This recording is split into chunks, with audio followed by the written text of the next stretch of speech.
This channel does not promote any violent, harmful, or illegal activities. All content provided by this channel is meant for an educational purpose only. এই মুহূর্তে আরো একটি বড় খবরে নজর রাখতে হচ্ছে হরিদেবপুরে আগ্নেয়াস্ত্র হাতে দাপাদাপি। ক্রিকেট টুর্নামেন্ট চলাকালীন দুই টিমের সমর্থকদের মধ্যে মারপিট, মাথা ফাটে একজনের। হঠাৎ করেই এক যুবক বন্দুক বের করে হুমকি দেয় বলে অভিযোগ। খবর পেয়ে পুলিশ এসে টুর্নামেন্ট বন্ধ করে দেয়। আমি কথা বলতে চাইবো আমাদের রিপোর্টার সৌভিক এই মুহূর্তে আমাদের সঙ্গে রয়েছেন। সৌভিক, ঠিক কি এমন ঘটলো যে যেখানে একটা টুর্নামেন্ট চলছিল সেখান থেকে বন্দুক চলে এলো? একদমই তাই। প্রথমেই তোমাকে আমি মাঠটা দেখাবো। এই মাঠেই কিন্তু গত 28 তারিখ এবং 29 তারিখ একটি টুর্নামেন্ট ছিল, আন্ডার হ্যান্ড ক্রিকেট টুর্নামেন্ট। এবং স্থানীয় যারা ক্লাব কর্তৃপক্ষ তাদের যেটা বক্তব্য, জাগরণী সাংস্কৃতিক সংঘ মাঠের এই মাঠেই টুর্নামেন্ট চলছিল এবং সেই সময় অর্থাৎ রাত্রি 10টার সময় কোনো একটা গণ্ডগোল বাধে।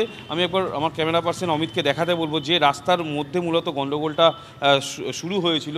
ঠিক মাঠের পাশে যে এই রাস্তা তারামণি ঘাট রোড, এইখানেই কিন্তু দুই দলের সমর্থকদের মধ্যে মারপিট শুরু হয়ে যায়। ক্লাব কর্তৃপক্ষরা তখন টুর্নামেন্ট চালাতে ব্যস্ত এবং তাদের যেটা বক্তব্য, বহু বাইরে থেকে টিম এবং বাইরের প্রচুর সমর্থকেরা এসেছিল এবং তারপরেই কিন্তু মারপিটের মধ্যে কোনো একজন ব্যক্তি কিন্তু পুলিশ সে বন্দুক বার করে এবং সেই বন্দুক দেখাবার পরেই কিন্তু স্থানীয় যারা ক্লাবের সদস্য তারা ছুটে আসে এবং পুলিশকে খবর দিলে হরিদেবপুর থানার পুলিশ আসে এবং পরিস্থিতি নিয়ন্ত্রণে আনে এবং যে সিসিটিভি ফুটেজ, সেই সিসিটিভি ফুটেজও কিন্তু ইতিমধ্যে পুলিশ উদ্ধার করেছে এবং পুলিশ সূত্র থেকে যেটা জানা যাচ্ছে যে একজন ব্যক্তিকে কিন্তু আটক করেছে।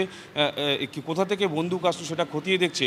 তবে স্থানীয় মানুষজনের বক্তব্য যে পুরনো কোনো শত্রুতার জের এবং কোনো টাকা পয়সা নিয়ে বিবাদ, তার জন্যই কিন্তু বন্দুক বার করে এক ব্যক্তি অপর ব্যক্তিকে শাসায় এবং এই মুহূর্তে কিন্তু আমার যে পিছন দিকটা একেবারে মাঠের সামনে কিন্তু পুলিশ মোতায়েন রয়েছে এবং প্রথম অবস্থায় যখন এই ঘটনা ঘটে পুলিশ এসে কিন্তু টুর্নামেন্ট বন্ধ করে দেয়। পরবর্তীকালে গতকালকের আবার টুর্নামেন্টের বাকি অংশ হয় এবং সাধারণ মানুষ এখানকার লোকেরা কিন্তু যথেষ্ট পরিমাণে আতঙ্কে, কারণ একটা টুর্নামেন্টের চলাকালীনই এরকমভাবে বন্দুক দিয়ে শাসানি ইতিমধ্যেই কিন্তু এলাকার মানুষজন কি সেখানে রয়েছেন সৌভিক?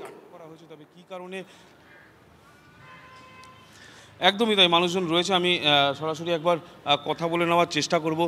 আপনারা তো এখানকার স্থানীয় মানুষজন, হ্যাঁ এখানে একজন ব্যক্তি রয়েছে, আমি সরাসরি একবার কথা বলে। আপনারা কি এখানে থাকেন? এই জায়গাটাতে জানেন এখানে বন্দুক দিয়ে ঝামেলা হয়েছিল জানেন? না, এইসব আমরা বাইরে গেছিলাম আজকে। এখানে তুমি নজর রাখো সৌভিক, এই মুহূর্তে পুলিশ সেখানে রয়েছে এবং স্বাভাবিকভাবে যারা স্থানীয় বাসিন্দারা তাদের মধ্যে আতঙ্ক কাজ করছে।